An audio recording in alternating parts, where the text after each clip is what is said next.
How to sell crypto on KuCoin P2P Trading to cash out your money.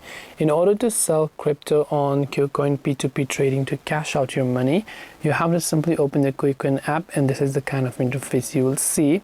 And if you want to sell your crypto and cash out your money from P2P Trading, just go to the P2P section, as you can see here.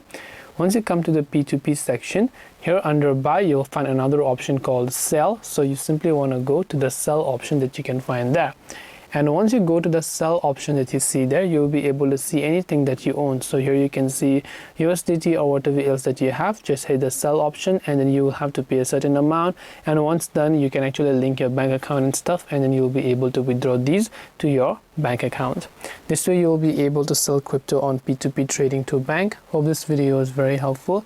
If you have got any more questions, queries or doubts, feel free to also leave them down in the comment section below.